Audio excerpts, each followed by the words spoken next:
नेता जनार्दन ने मारा जय श्री राम। मंच पर उपस्थित भारतीय जनता पार्टी के जिला के अध्यक्ष श्री राजेंद्र भाई पटेल जी, जिला की प्रभारी जय श्री बेन देसाई जी, लोकप्रिय प्रत्याशी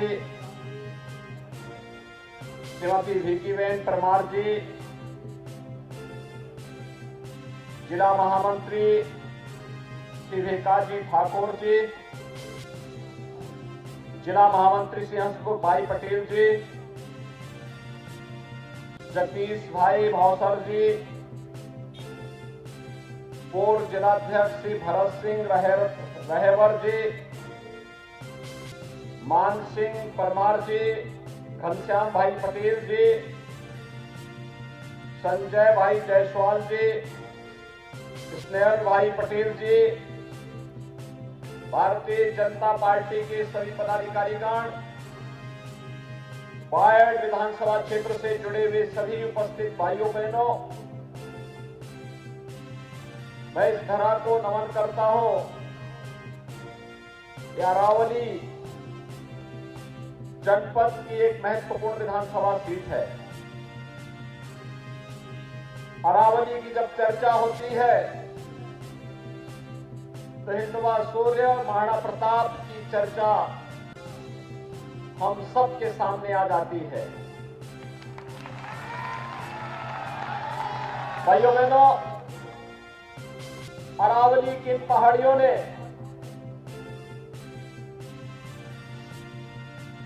मध्यकाल में मुगल आक्रांताओं को नाकों चने चबाने का काम किया था।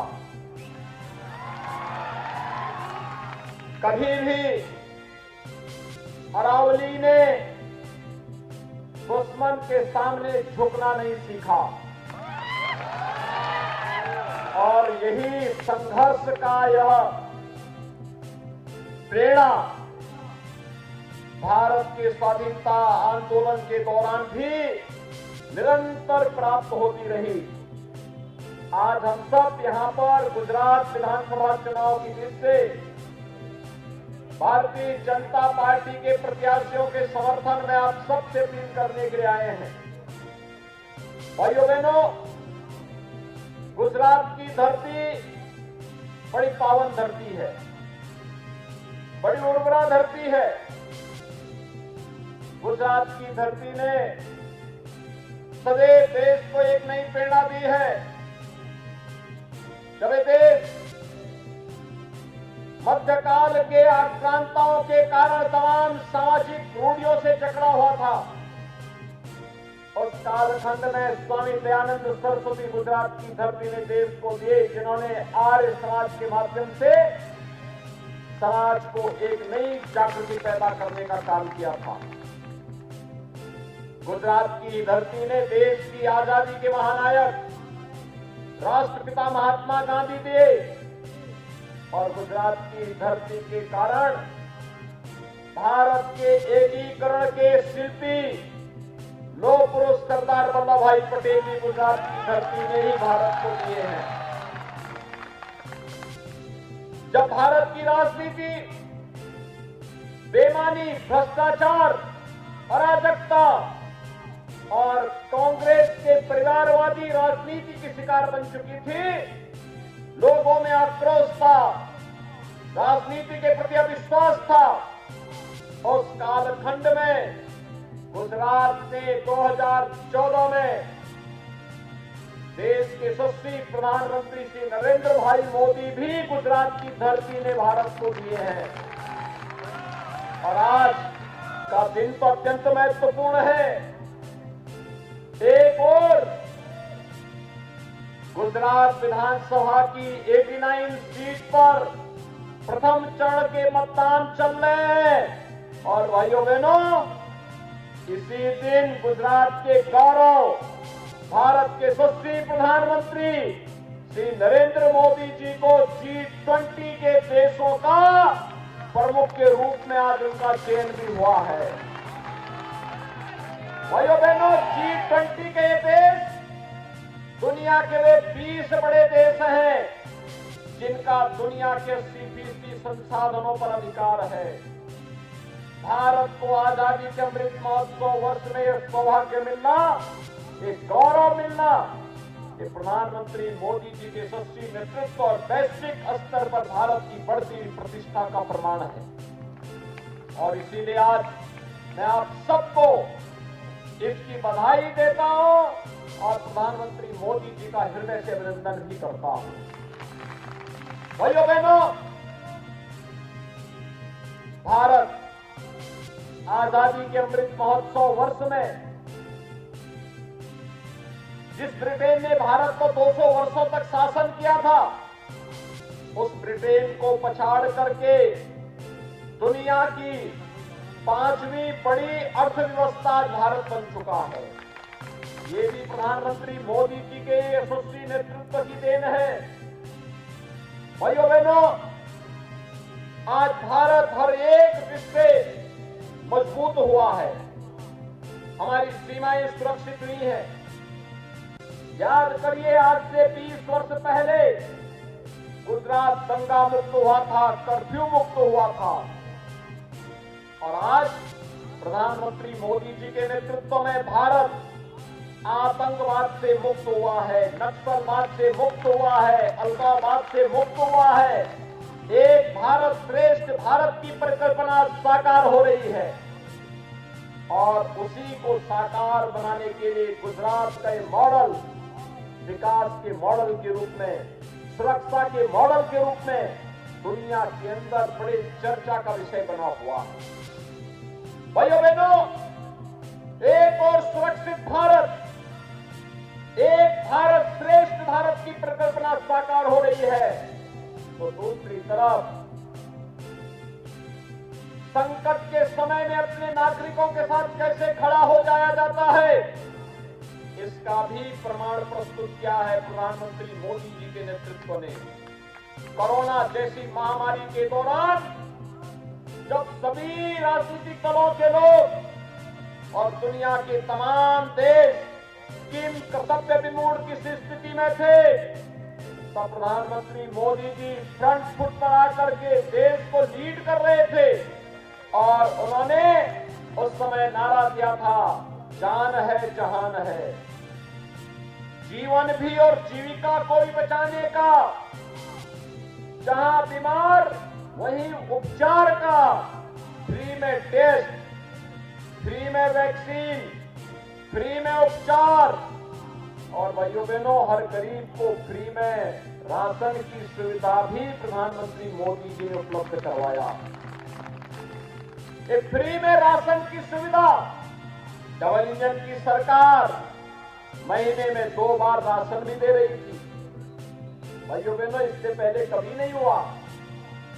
और एक तरफ गरीब कल्याणकारी योजनाओं के माध्यम से हर एक गरीब को बिना भेदभाव के सबका साथ, सबके विकास के भावनाओं के अनुरूप कार्य करने का कार्य किया गया, वहीं दूसरी ओर भारत की आस्था का सम्मान भी प्रधानमंत्री मोदी जी के नेतृत्व में हुआ है।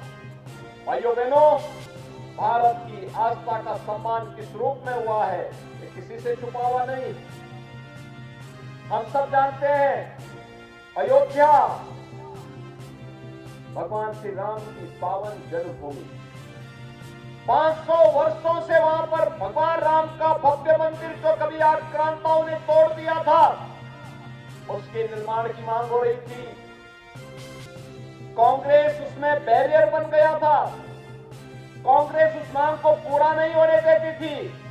मोदी जी के प्रधानमंत्री बनते ही सारे बैरियर हट गए, अयोध्या में भगवान राम के भव्य मंदिर के निर्माण का कार्य प्रारंभ हो गया।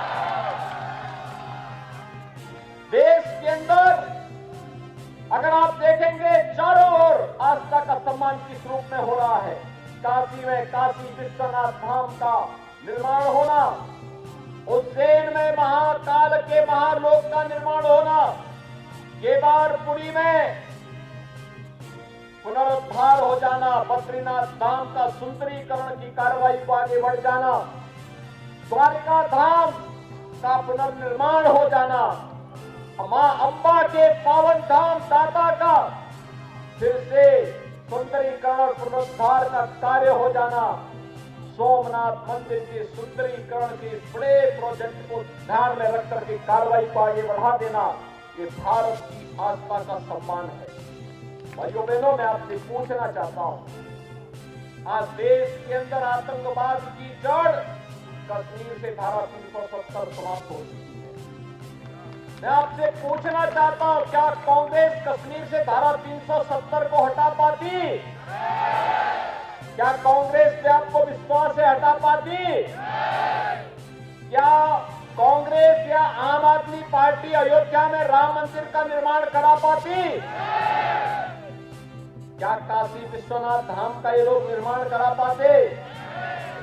और क्या संकट के समय कोरोना कालखंड में फ्री में टेस्ट, फ्री में उपचार, फ्री में वैक्सीन और फ्री में राशन की जो सुविधा मोदी जी ने दी, बीजेपी की डबल इंजन सरकार ने दिया, क्या आम आदमी पार्टी और कांग्रेस से सुविधा दे पाती?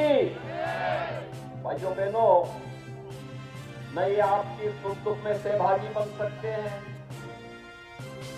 न ये आपकी आस्था का सम्मान ही कर सकते हैं, न ये आपको सुरक्षा ही दे सकते हैं, और न हमारे देश को ये वैश्विक स्तर पर सम्मान ही दिला सकते हैं। तो फिर हम इनको चुने क्यों?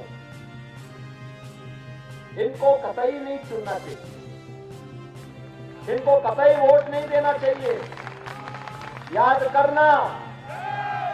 करना, जब सोमनाथ मंदिर के पुनरुद्धार की बात आई थी, सरदार साहब ने बीड़ा उठाया था, कांग्रेस ने विरोध किया था। जब देश के प्रथम राष्ट्रपति डॉक्टर राजेंद्र प्रसाद जी सोमनाथ मंदिर के पुनरुद्धार कार्य के बाद उद्घाटन कार्यक्रम में आ रहे थे, तब कांग्रेस ने विरोध किया था। कांग्रेस हमेशा सरदार साहब का विरोध करती रही। कांग्रेस सदैव बाबा साहब भीमराव अंबेडकर का विरोध करती रही। बाबा साहब भीमराव अंबेडकर के पंच तीर्थों का निर्माण ये प्रधानमंत्री मोदी जी की प्रेरणा से संपन्न हुआ है। जनजातीय समुदाय को सम्मान दिलाने के लिए भगवान बिरसा मुंडा की जयंती को 15 नवंबर को जनजातीय गौरव दिवस के रूप में मनाने का काम प्रधानमंत्री मोदी जी ने किया, और जनजातीय कल्याण के लिए वन बंधु कार्यक्रम के माध्यम से अनेक लोक कल्याणकारी कार्यक्रमों को आगे बढ़ाने का कार्य प्रधानमंत्री मोदी जी ने किया है। भाइयों बहनों, गुजरात के अंदर विकास जिस नई ऊंचाई को पहुंच रहा है, हर गरीब को आयुष्मान भारत में 5 लाख रुपए की स्वास्थ्य बीमा का कवर वर्तमान में मिल रहा है, और भूपेंद्र भाई पटेल के नेतृत्व में भारतीय जनता पार्टी ने तय किया, जब फिर से डबल इंजन की सरकार बनेगी तो आयुष्मान भारत की राशि 5 लाख से बढ़ाकर के 10 लाख सालाना करने का काम भी करेंगे। वृद्धावस्था पेंशन हो या निराश्रित महिला पेंशन, बिना भेदभाव के हर पात्र व्यक्ति को प्राप्त हो रही है। अन्नदाता किसानों के लिए प्रधानमंत्री किसान सम्मान निधि का लाभ हर एक अन्नदाता किसान को उपलब्ध हो रही है।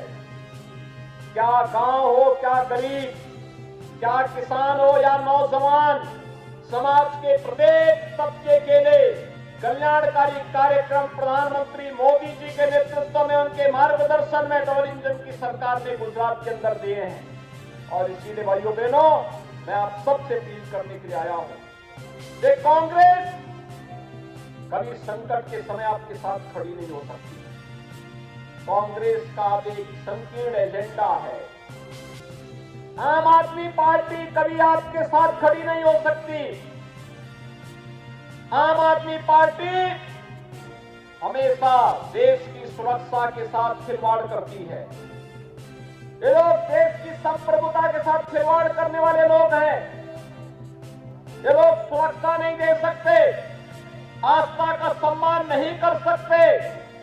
ये लोग केवल और केवल अपनी राजनीति को करने के लिए जनभावनाओं के साथ खिलवाड़ करते हैं। और इसीलिए आज मैं आपके पास आया हूं आपसे कहने के लिए कि गुजरात भारतीय जनता पार्टी के लिए आदर्श स्टेट बना हुआ है। भाइयों बहनों, आपने गुजरात के गौरव को बढ़ाया है प्रधानमंत्री मोदी जी को बार बार चुन करके, और ये 7वीं बार भी आपको चुनना है, यही अपील करने के लिए आपके पास आया हूं। और इसीलिए भारतीय जनता पार्टी ने श्रीमती विकी बहन परमार को अपना प्रत्याशी बना करके आपके बीच में उतारा है। भाइयों बहनों, आप सभी भारतीय जनता पार्टी को विजयी बनाएंगे। सभी लोग सहमत हैं?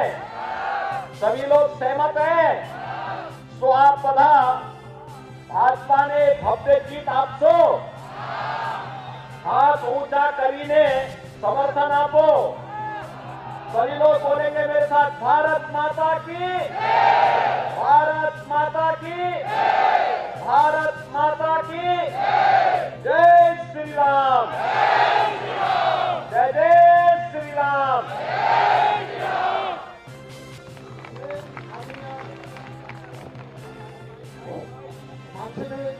तालुका मंडल प्रमुख विनंती करू છું કે ત્યારબાદ આ સૌ સભાનો આભાર દર્શન કરશે।